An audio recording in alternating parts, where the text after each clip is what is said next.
Welcome to the Editrix, the podcast where we talk about satire, writing, and niche stuff like Jeggings. Hello! Welcome back.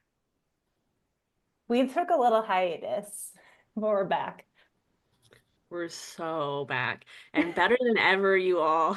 Baby, we're back. We're so back. We're so back. That's all we have planned. All right. Bye. Where are the Jeggings? I believe they were shipped. They were shipped. I have received the Jeggings. And we do have pictures that we can post on social media if we'd like to show me the Jeggings, which, I unpacked them and I tried them on and they fit perfectly. Yeah. Wow. They look incredible. And I have a little bit of a story that I would like to tell because I do think the Jeggings might be magical. The story starts a little sad because my dog Buster, who I've had since he was a little puppy, we've had him for like 12 years. My husband Matt and I, we love Buster. Like, he made us a family. Oh. He was one day all of a sudden just like unresponsive, and he gets like ear infections, and he's a mess anyways. Oh. So I wasn't too worried about it, but Matt took him to the vet. And the vet was just like, he has a giant mass, like on his liver and his spleen. And there's not really anything we can do. Like, you can test it, see if it's cancer, but like, even if it's not, like, there's just nothing you can really do. So the vet convinced us, like, take him home, have another good day with him, and then like, call me tomorrow and we'll put him down. And she's like, we're leaving the vet, and I'm like crying, and she's like, yeah, so we're open Saturday if you come in Sunday to do it. The on-call vet, like, she might be a little busy, but she'll squeeze you in. And we're just like, okay, thanks, man. We're so upset. Got home and we're just like crying and like making Buster one last meal, like cooking him chicken and stuff. And the Jeggings came in the mail. Long story short, this was like, 5 weeks ago? Buster's like back to normal. What? He's so back. He is just like fully alive. Buster! Totally fine. And like that weekend, I canceled a trip. I was supposed to go to New York. I canceled a trip because I was like, I have to put my dog down tomorrow, so I can't come. And he's just alive and like totally fine. Buster. And I just feel like we have the Jeggings to thank for that. Yeah, the Jeggings saved his life. They saved his life. That's crazy, dude. Oh my God. I know. That's good. I'm glad it has a happy ending. It was not I thought it was gonna end. I feel like I would have heard if something happened to Buster. Same. I was like, I think Buster's still with us. But this is scaring me. Jeggings. Magical Jeggings. That's so crazy. I can't believe they all have fit everybody so far perfectly. And they've changed lives. Like, they're really helping us get through stuff. Is anybody in dire need of magical Jeggings? Who should I send them to next? I feel like Emily. I think you are next, Emily. Because next. We have, for the listeners at home, we have a whole strategy because we're scattered across the country. We have a strategy to prevent the Jeggings from going all the way across the United States.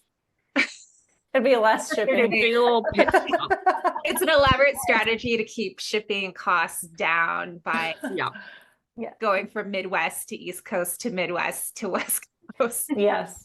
We're all volunteers here. I feel like we should say that because I feel like a lot of people don't know that we're volunteers. Let's say that right now. We don't get paid. Yeah, this is on our own accord. So if you want to yell at us, just know that you're doing it at somebody who's not getting paid for their time. Do you remember somebody yelled at us once when I think it's when we were looking for a social media manager, and somebody was just that's unpaid labor and you're using somebody, and we're just like, we're all unpaid, like, we don't make money, this is just like for the love of the game, come on. Like that We're the Millers meme, you guys are getting paid. None of us are getting paid. Like, pick a different social justice thing to rally against. Sorry, we're trying to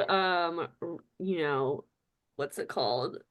Bring women in non-binary comedy writing to light. Sorry, we're trying to. Yeah, and we're trying to exploit our workers by Yeah. That's so weird. You don't have publishing on Medium. Yeah. By the way, that was me. It was Katie. I yelled at you. You still hired me. Yeah. So nice. It worked. You browbeat us. Yeah.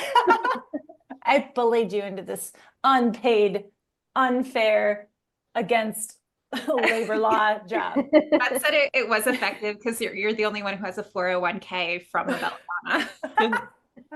Not like on the side, like the Belladonna is giving you a 401k. Thanks, Belladonna. Katie, nobody else? Yeah. Your shirt reminds me of that one Tupperware brand. That is what it is. That's video. It's Corningware, I think is what it's Corningware. called. And there was like the blue version too. Yeah. But I like this green version. That's I think better. cute. Thank you so much. Instagram targeting got my ass. Okay. Yeah, it did. What happened? I got targeted and I was like, oh, you know, okay, to be fair, this is women owned and USA made this shirt. So USA. I mean, tariff free. Targeted ads, like they know me, they know what I want, they know my style. Yeah. And then I'll get something and then I'll get compliments on it. Yes. And like you did just now. Yes. So, but then there's also the targeted ads that are like, I'm pretty sure that this is like a scam. Yeah. Like, it's like heavily photoshopped and it's like the dress isn't real. And I'm like, this dress is amazing. I have to have this dress. Mm-hmm. And then I look into it and it's like very much so not a dress that exists in the world. It's an AI dress. So unfair. This was the dress I'm thinking was before AI was such a thing, but it was like, I don't know, maybe they stole somebody else's photos. Oh yeah, totally. And yeah. It's good to vet. I'm not sure I actually did with this, but I was happy with the result because it's a real shirt and it's a real company from the United States of America. Are you a big Tupperware head? No, this design is really cool. I like it. And I feel like I'm highlighting. Thank you. Yeah, I'm not, but I just thought this was pretty. That's the end of the story. I thought that was cool. Yeah. Is anybody else a Tupperware head here? Okay, so we recently upgraded our Tupperware, and because I'm a very domestic person, and we got Pyrex. We got a bunch of different Pyrex stuff, which are glass on the bottom, yes, and then they're plastic on top. But the plastic on top is whatever, and they also fit together really well. So I don't have a bunch of plastic shit. Just I have a bunch of cabinet, which was the issue. Yeah. And then we used to do the takeout containers, keep them and reuse them. That's me. That is me. Yeah. It's hard for me to throw something out, even though I don't really need it. I will keep. It's really embarrassing. And even I got some turkey, some deli turkey, and it comes in that thing. I know where this is going. I still have it. Well, what if you need it? You might. What if you need it? What if you need it? I might. Yeah. I'm one person, but I have all these leftover containers that I don't have enough room for. They're great. Yeah. Or if you forget that you have food and it goes bad, because then you could just throw the thing away. I am in a cookbook club, which I love. I did get the feedback recently that we are very intensely talking about our food. When I've been the host, we talk about how we made it, if we like the recipe, what our opinions are, and we all have very strong opinions on the food. And we if somebody doesn't show up to cookbook club, we're you're out. But it's not but you can be oh, I can't make it this week, that's fine. But people just won't respond to emails, and we'll be out, get the fuck out of here. If you're gonna be in cookbook club, be in cookbook club. How many people are in cookbook club? Or now, I guess. I think now it's I want to say 10 people, but we're all very committed. Okay, this is a silly question. So everyone brings their food to cookbook club? Yeah, so we all pick a different cookbook. We make recipes from it and then bring in the recipes, and then we all try it and talk about how we felt about it. We have very strong opinions on Alison Roman, on Anthony Bourdain. Like it's we just all love food, and we require people to like actually make it their business to I make was gonna ask, like, do you like rate each other's food?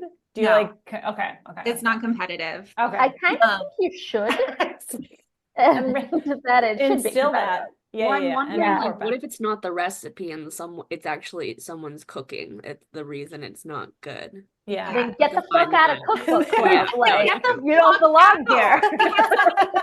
Forage. Like, he's friends with a fucking like James Beard Award nominated chef. Like, you want to like roll with that group and you can't cook? Yeah, I guess. What the fuck? Oh.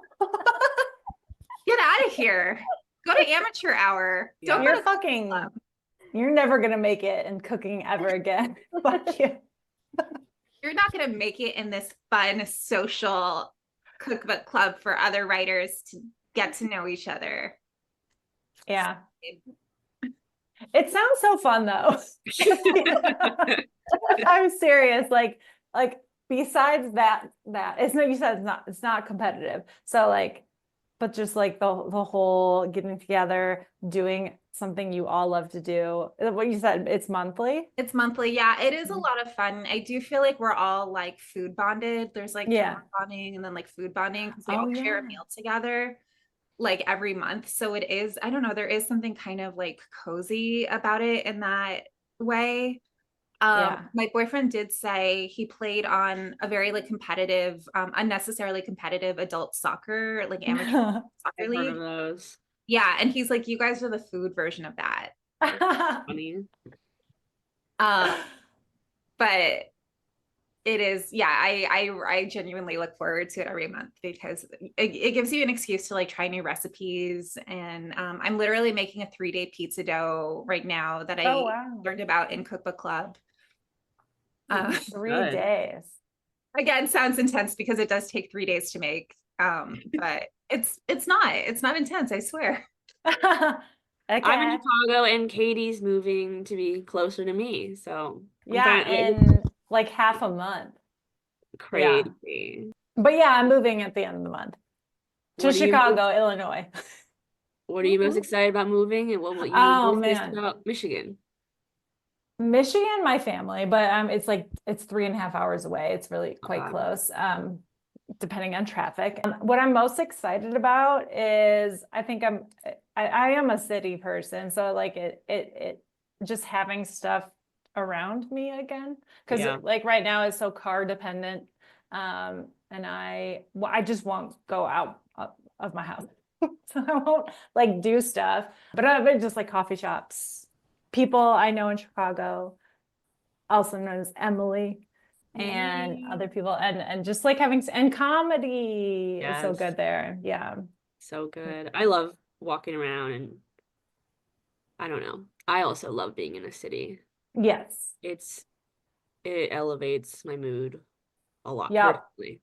And you're gonna arrive right in time for Chi-Town summer, because our winters are so terrible, but when we get the 3 months of sunshine, everyone loses their mind. Oh, okay.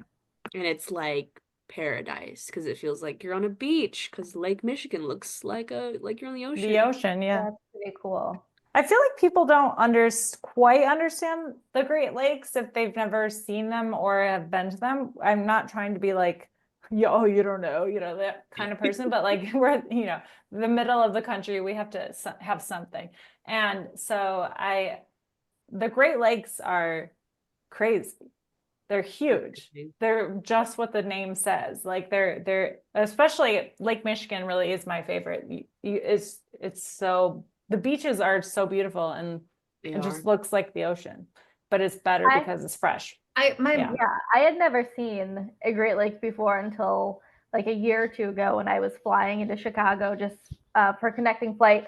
and I was flying over whichever that's Michigan, Lake Michigan. Michigan. And I just couldn't, like, I'd never seen a lake like that before. Yeah. And like just flying over it, I was like, I can't really see land almost. Like, this is enormous. So I agree. Like, if you haven't seen it, like, you really can't fathom like how great the lake is. I've never seen one. My mind is blown that a lake would have like a beach. Yeah. And like really pretty ones, especially if you get like in the upper part of Michigan, of the lower peninsula. The beaches there are just like, I don't know, picture like North Carolina beaches, like pretty grasses and stuff. And you know, and I've seen this lake before, but Lake Superior, if you go to the upper peninsula of Michigan, Lake Superior is way up there and it's the biggest, and it's so beautiful too. I think it's more beautiful than Michigan, but it's like also they've got a lot of flies that bite you up there. But yeah, but I'd say those are the two best, Michigan and Superior. Get some love for Erie. What? How about Lake Erie? Erie has Band-Aids in it all over it. Whoa. I don't know if that's true. No, you're right. This is what it reminded me when you said Lake Erie has Band-Aids, Katie, but I just made that up. This is actually really gross. So feel free to like cut this if you're like, why the fuck would you say that? No, but I remember going as a kid with my friends, and we just ate a lot of Cheetos before going in the water. And then we went in the water, and my friend threw up all the Cheetos. No. And then it like the waves took the Cheeto throw up away, and we saw this man waiting. No. And that's like Erie, baby. Yeah. Did he know it? She was just adding to the Erie of it all. No, he didn't know. No. Oh, no. Yeah, sucks. But yeah, that's Lake Erie, I think. I don't think I've been to that one. Well, maybe don't knock it before you try it. It's just that I've heard about that lake. And I've heard about that specific incident. I've heard about the Cheeto throw up lake. I've heard of that. You know what? Sometimes it happens, and you don't understand until it happens to you. So don't come at me if you don't understand the Cheeto throw up. Lake Erie incident of you weren't there. 05, I'm guessing. It was really funny when he went into it. I could not stop laughing. Best lake memory ever. Sir, if you're listening right now, and you know who you are, because I don't know, I feel like it happened to anyone else. No. Drop into our DMs. Oh God. I do hate that story though. Wow, getting real and raw here on the Editrix, you know what I'm saying? But that's how we are. Hey, folks in Chicago, or if you want to travel for my show, me and my friend wrote a play. It's like a sketch-infused comedy play about the mall. And we started writing last May. We finished it up earlier this year, and we have a wonderful crew, wonderful cast. I feel most lucky about that because every single person in the cast is so funny. But it's at the Bug House Theater, which is in the Ravenswood neighborhood off of Irving Park Road, if you're familiar. And our opening night is last Friday, aka Friday, May 9th.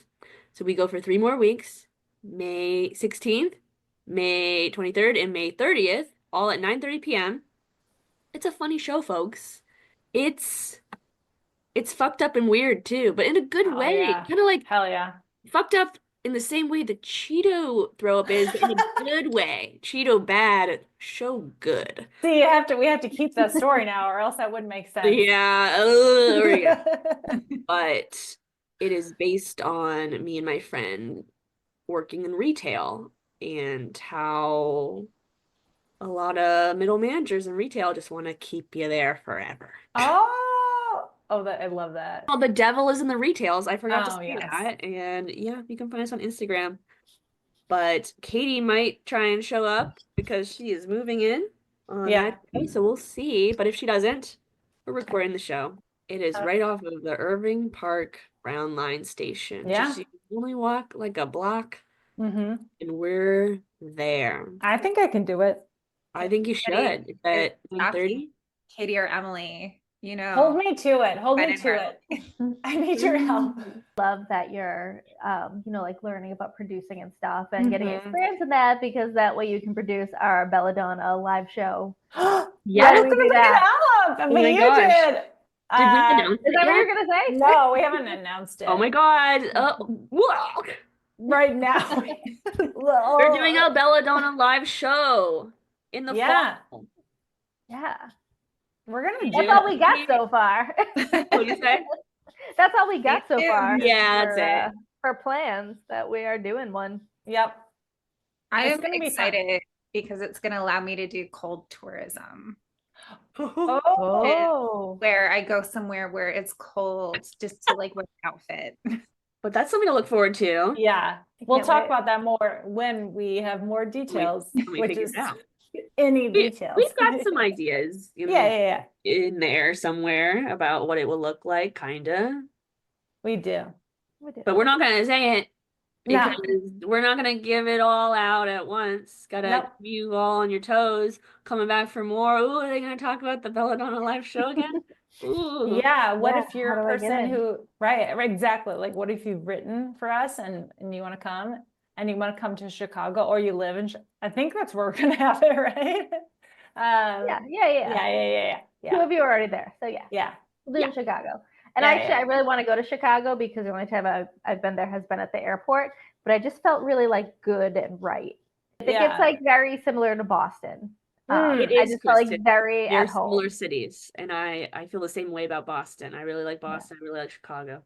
I've never been to either Boston or Chicago, and I'm really excited to have an excuse to go to Chicago because I've always wanted to go, and it is a very sexy flight from New York to LA. I bet. Like everybody's attractive, like all tens. Oh, like, all industry interesting. people, That's like, good. that's the flight you want to be on. Like if you want to be on like hot people for 5 hours, book a flight from New York to LA or Pro Wow. tip. Hot tip. Yeah. Now That is important. Like that makes sense. Yeah. Are they hot, but are they still coughing? Yes. I mean, because damn it. Hot girls have IBS. Like I'm sure you have like true. the lung version of IBS as well. Sure. People are coughing. Sexy coughs. Like if you get sick from somebody on this flight, like you want, like that's the You want it. Sexy illness. Yeah. Okay, like, that makes sense. sense. To say like, oh, I got like gym rashes COVID. I got COVID from gym rash, or like, oh, I got like you know, like a day player on Silicon Valley. I got a cold from him. Yeah. So that's bragging rights. That is, I would brag about something like that. Yeah. Pro tip. That's silly. I don't know. Like I just have a new approach because like I'm a little bit germophobic and like not hugely, but just like I'm like, especially since COVID, I'm just like, ooh, like don't cough on me. But like it would be, you're sharing germs with a somewhat famous person, or you could like you're connected that way. A housewife, maybe. Actually, Katie. Katie, yes. Would you like to talk about your favorite piece from March or April? Yeah. Oh, I was meaning to do that. Excellent. This is like a good time. Speaking of airports. Oh, yeah. Okay. This actually is a good segue. No, there you go. Wow. That works out good. My favorite piece from March is top 10 sex dreams I've had about the person at the airport who seems as neurotic as I am, by Sarah Chin. But I just really liked this premise because I don't know about you all, but like you spend a lot of time when you're at the airport. So you might as well stare at people and imagine stuff is happening. So I said, who hasn't had lewd thoughts about a random person in public? Not me, I have. So the airport, like I said, is a perfect place for that. And to people watch and people doing it with. Then the writer Sarah added a silly, relatable thread. She got like a little more neurotic each time, which is so funny to me. Like she was kind of becoming a little undone about this person that like this story of this person that she's having lewd thoughts about, how she imagined they would react. And but there was also a really good clear thread of plane/airport details like wrapped into all that I really thought was funny. No, that is a really good piece. I'm a sucker for airport pieces anyway, just because the whole concept is just odd. Like everything about, like, it obviously, like, it has to go some way. Yeah. But the environment is so specific. We get a lot of like flying airport submissions. Yeah. Oh, Like, yeah. You do. Yeah, we get Yeah. a lot of those. And we accept a lot of them because they're just always so good. They are good. And it's such a funny place for comedy to happen. Like you can observe so much there. Yeah. And people are just like, there's people who are really good at the airport. There are people who are terrible at being at the airport. And that has a lot of comedy in it. I think it's like their first time on the planet Earth, maybe. Yes. and they're going to the airport, which is not good for you if you're behind them in line. Maybe I should share that one of the reasons why we missed last month was because we were scheduled to record our podcast, and like moments before we found out that, so my husband is a teacher and he was like chaperoning the April break trip to, where they go, Costa Rica. And what? And so he thought he was leaving Thursday night at midnight, but he was actually leaving Wednesday at midnight. So he got his midnights mixed up and almost completely missed his flight because he was a day behind. And so I last minute had to be like, guys, I can't podcast.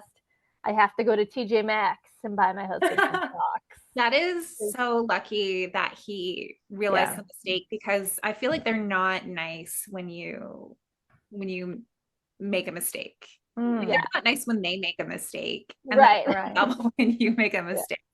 And especially if like you're in charge of 40 teenagers. Oh my God. Don't like your Oh my God. I can just imagine like those kids like going to Costa Rica by themselves without a teacher, like immediately Lord of the Flies. Yeah. Teachers who take kids on trips, like I don't know. I was a teacher back in the day and I never did that. I would do like field trips, like here and there. But overnight trips, that's so scary. In another country?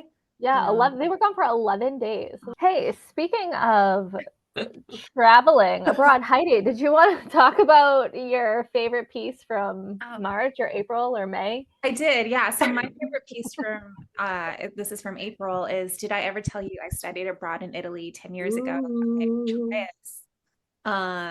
Rachel is such a funny writer. I feel like everything she submits, like we enjoy. And this was no exception. And I love this. I feel like this is so relatable. I feel like targeted by this, where it's like, this is me. Because I actually recently went to Italy myself. So I totally understood all the Italy words. I feel like I did not. But I love this because it had such a clear character. Like there's such a strong point of view and it's consistent throughout. And it is like a person like, in life who you may or may not be, who is like very obnoxious about their travels. So yeah, it was just fun all around. Great specifics. But yeah, I would say if people are listening to this podcast because they want to learn more about humor writing and how to be a better humor writer, this is a good example of a clear character point of view, which does so much of the heavy lifting when you're writing. If it just comes from like the point of view of a character spewing their bullshit, like it makes it so much easier, because then you have that pattern to play with. It's a very clear, like, if this is true, then what else is true? Like if this person's obnoxious about Italy, then they're going to be like obnoxious about pasta or whatever. Her article is much better than that dumb example that I gave. But so nice work, Rachel. I have to say, in the middle, there's a phrase that I had to Google because I was like, I want to know what this says. Or it says like sono un lechaculo, which means I'm an ass kisser. I mean, that according to Google Translate. So I thought that was really fun, like a great detail. Like, I don't know if anybody else besides me would go to like, what does this really mean? And go to the translation, but that's really funny to me. Sidebar, I've always wanted to learn Italian because I am Italian. Oh, as somebody who's actually been to Italy, I think Yeah, how do you take the floor? More important than being Italian. I would say Italian is so easy. It's such an easy to learn. So easy. So you can just like Bacile. I don't know. Is that right? People so easily. Yeah, maybe they're speaking English to you, but like that doesn't count. It's still, yeah. It's just so easy. So it's so beautiful. Bellissima. It's I can do that. I'm Italian. Everything's in English, and then you just get it. It's like that easy. Got it. When did you go to Italy, Heidi? Yeah. Last September. Okay. I remember this. Yeah. I was enthralled by that. Some people don't like when people go on vacation and post a lot. I love it. I want to see everything. I want to see what weird shit you're eating. I want to see the vistas. I want to see you on the beach. That sounded so creepy, but I want to see it. And I don't know. I loved it. I love following wherever you went. What monster is annoyed by people's travel photos? What FOMO monster? Yeah. Go to Paris, eat a damn baguette. I want to see it. Yep. Oh, I've also been to Paris. I'm not. Neither am I. I want to go. We went to Paris and we ordered a baguette on our first day. We were so jet lagged. And the woman at the store, which was a fucking boulangerie, by the way, like they had a whole thing of like baguettes like laid out for people to buy. We ordered a baguette and the woman literally rolled her eyes at us. Wanted a baguette. It's like so French. Sorry, like So sorry we're French. eating your food that you're known for. Like like you work in Paris at a baguette when you just called it something that I can't remember. Oh, What's called a boulangerie. I actually took years of French in high school. Oh, boulangerie. A baguette store, and you translate to baguette That's store. so rude. Baguetterie. Baguetterie. Wow. Yeah, and it was also like in a very like tourist heavy area, and it's like, what are you expecting to happen here? Yeah. That's crazy actually. Yeah, that's insane. Is she doing that to all the patrons? Like, that's what I was wondering. Oh, you're gonna get a baguette at the baguette store in touristy France, Paris? I roll every time.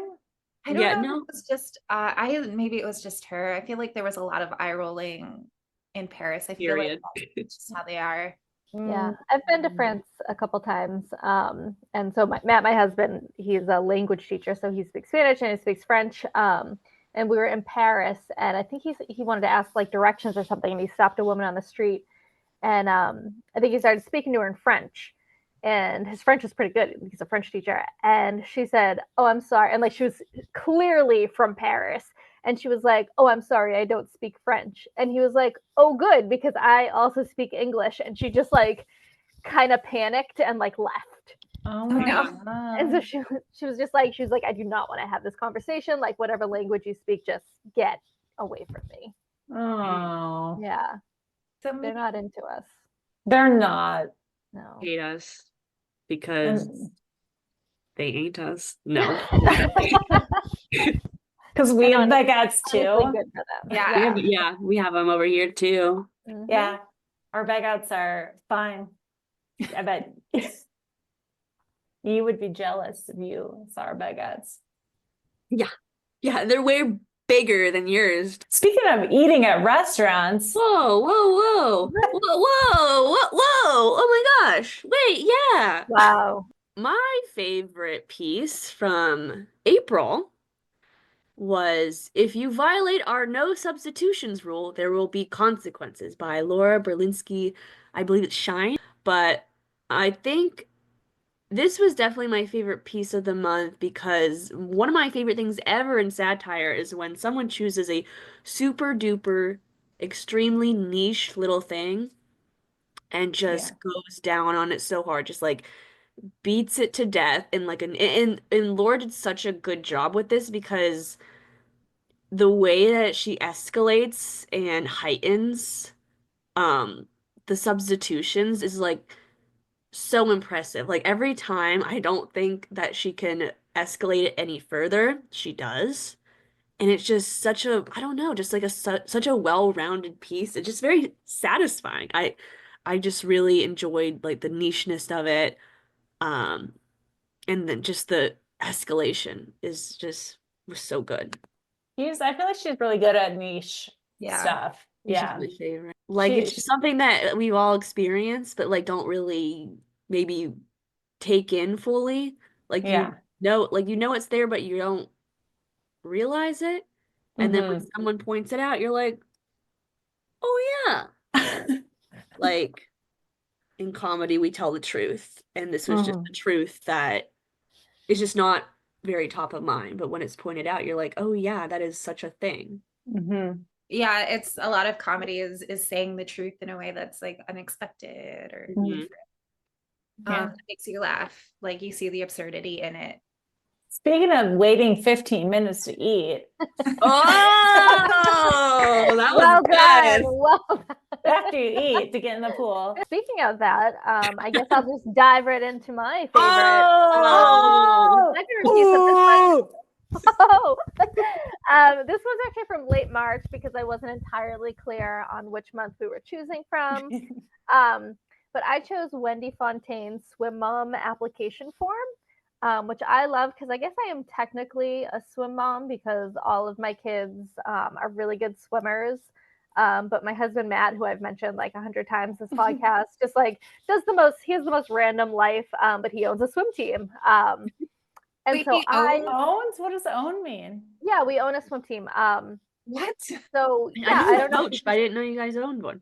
Yeah, we just own it, and he like built it, and he's had it for like 11 or 12 years, and he's great at it, and the kids and the parents love him because he's really good at it.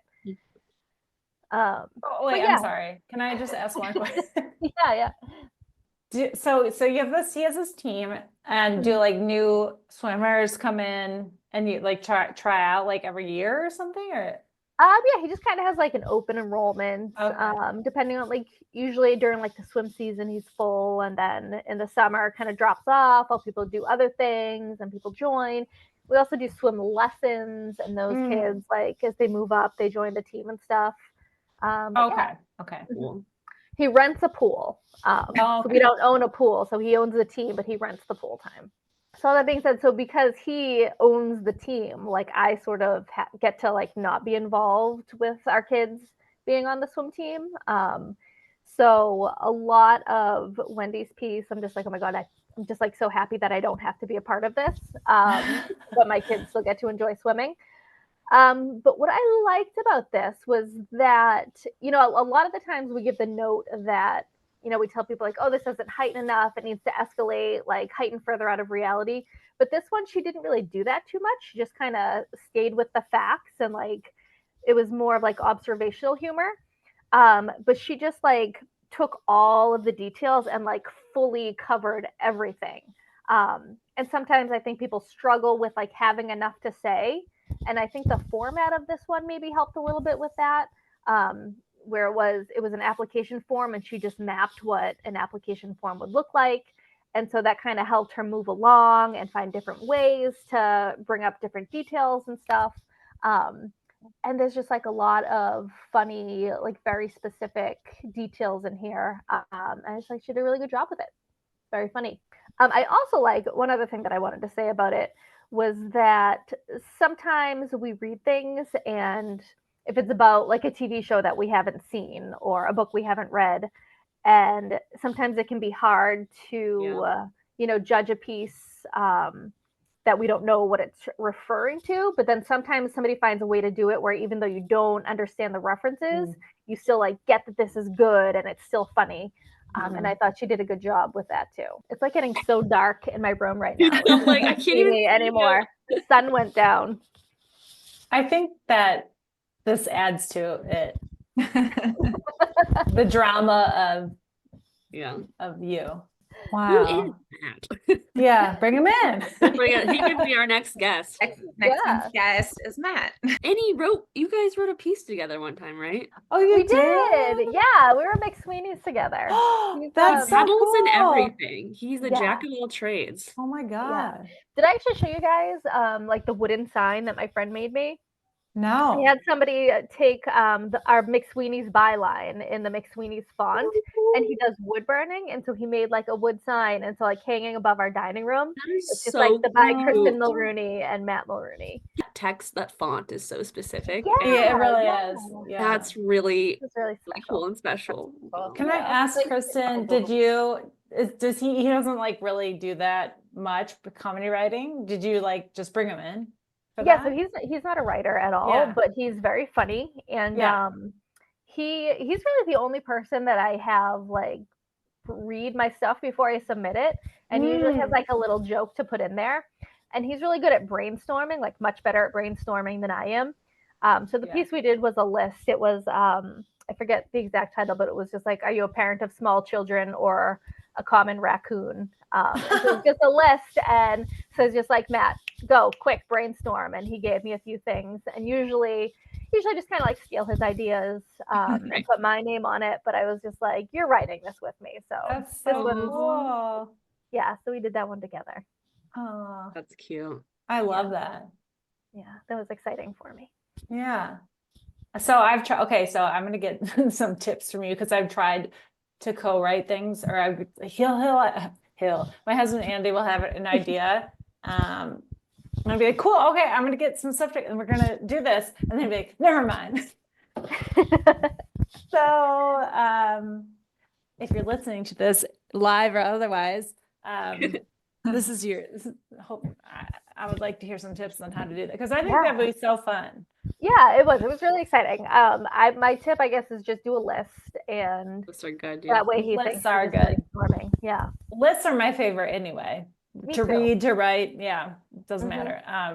Find a good rhythm with a list. I love it. Yeah, they're so fun. Yeah. Do people have people written group pieces? Does anybody have advice on writing a group piece? I know, Emily, you have a writing partner. Oh yeah, I do have a writing partner, still going strong after 5.5 years. Wow. I can't remember if I've talked about this before. Maybe it was like a Q&A, so I don't want to. I'll briefly go over it. But Daniel and we wrote for the same publication in college. It's called the Black Sheep. And so they had different like satellite campuses. So it was like Black Sheep was headquartered in Chicago, but it was kind of like the college version of The Onion in a way. So we went to different colleges and didn't know each other, but we both wrote for the Black Sheep. And so I feel like a reason we have similar, like we can write in the same voice because we spent our college years writing in that voice. And then we met on LinkedIn because we both had Black Sheep in our titles, and he did take in a Second City writing class, and after I graduated, I wanted to write satire, but I didn't know where to send it, and I realized that pretty much no satire places will accept Onion style writing, which is what I've been doing. So I was very much struggling of where to send stuff, and I was branching out into writing new non-Onion style pieces essentially. And then he's like, let me know if you want to collaborate. And so we've been collaborating since. But what we do is we usually brainstorm an idea together, but then we come together and edit together. So we have the same voice and making sure we're not saying the same thing, or if it's not butting heads. Edie, you've written with other people as well, right? Yeah, I was gonna just say it almost like, I know you've said some tips about this, Heidi. I think you have too, Emily. Like it kind of kills two birds with one stone, because you have like the multiple brains going into a piece. Yeah. So you can like edit each other as you're going, and then have an idea that maybe somebody else has that you didn't have, put it into the piece. So I've been in McSweeney's 3 times, and it's all been for the same thing. And it's all Venn diagrams that we've been doing with my friends, Meg Reed and Rachel Keller. And essentially, so we all write for Reductress, or some of us maybe not so recently, me. But we all write for Reductress, and that's how we met. And actually we met in person at DAF, which is Diverse as Fuck, at the Onion in Chicago. Yeah. It's great to have that byline by yourself, of course. It's like we all want to just be like, I did this. I'm very proud of this. This is me. But it's really good. Like, I knew they had both been a McSweeney's before, so I'm like, maybe I could try it through a group piece. Also, you could do half the amount of writing. Yeah. Hell yeah. I don't know, like whenever I do try and write a full piece, I'm like, this is kind of a lot of work. Probably why I do lists. Yeah. Mostly. I've never written a satire piece with another person. All of my stuff has been solo. But I started writing satire through Reductress, and you just like have to, or like when I was doing it, I was just churning out so many ideas and then so many pieces. Like, I think it was actually like great because I got in the habit of like forcing myself to like produce every week. Like, I would pitch almost every single week, just like sit down, write like my 10 pitches and like get them in. And so I think it was like a really good like foundation of like a good habit getting put in right away. And then so this is so dorky. This is so like, I just do this well. But I'm like, oh, I want to go back and like track how many articles I've written, like how many satire articles I've written like over the years, because I noticed this year I've written a lot more than I wrote last year, and last year I wrote more than I wrote the year before. Oh, right. And yeah, so I'm like, okay, I want to see where, just like track how much I've written. And again, this is so I don't know if this is interesting to anybody, but it's somebody might find value, but it's interesting because there was such a strong dip in the amount that I was getting out there between or I guess like during the pandemic, like in 2019, I was just like piece.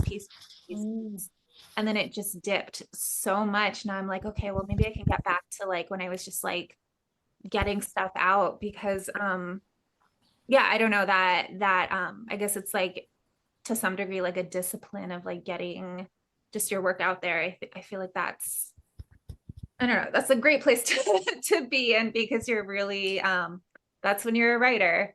I feel like I wrote more in 2020 actually. Yeah, same. That's when I desperately really started. Yeah. Well, yeah. I was writing for Bunny Ears, and in 2020 there was so in 2020 in California they passed like a bill called AB 5, which like limited the work that like freelancers could do. And then Bunny Ears shut down, and I don't know if it's related to AB 5 or not. Maybe he just like didn't want to do it anymore. So, like, I don't know, it could totally be unrelated, but I felt like I lost an outlet. Like Reductress wasn't picking as much, Bunny Ears was shutting down, which I love Bunny Ears so much. And so I think, and then the pandemic happened, and I think those things maybe kind of like I lost a couple of outlets. So so it's interesting. I do feel a lot of people were getting into it in 2020, but for me, things that I love. Fun. How can I write for anything else? And it's like, well, like you can, like, you don't need people to give you permission, but and then also all the coffee shops were closed, and I go and I sit the coffee shops and I work, and I couldn't do that. I didn't have my habit. Usual habits. So so it was a variety of factors, but it'll be interesting to see my graph if you're interested. Yes. Yes. I feel like our readers / listeners / writers would be very interested in that too. Yeah. I feel like we all have the same personality where we're like totally into that kind of stuff. I'm honestly like curious for myself. I like don't know how many Reductress articles I wrote like back in the day, or how many Bunny Ears I wrote, but I kind of want to know, just to know. Should we write something? Wait. Wait. Yeah, we could do like pull like an OG like founding Belladonna editors and write a group piece. Yeah, because they did on McSweeney's, right? I think Yeah. so. Should we try for New Yorker? New York. Yes. Yeah, let's Why write not? something and That's put it out there. my white whale. I'm trying so hard to get in the New Yorker this Me year. too. Me too. That's my goal this year. I'm trying to do illustration more. Yeah, I'm sorry we missed last month. It was too crazy last month. Yeah. Go back. Yeah, we're so packed, baby. Yeah. Oh my God. My cat threw up and it was like the biggest helicopter mom. Like I was like, he needs to go to the vet. Oh yeah, no, that was And then he was fine. Yeah, that was legit. We should do like a Patreon or something where it's like if you pay to get like the full the version. extended version. That's good. Pay to hear us talk about like our roller skating birthday party. Yeah, and other funny. stuff that you can't even believe.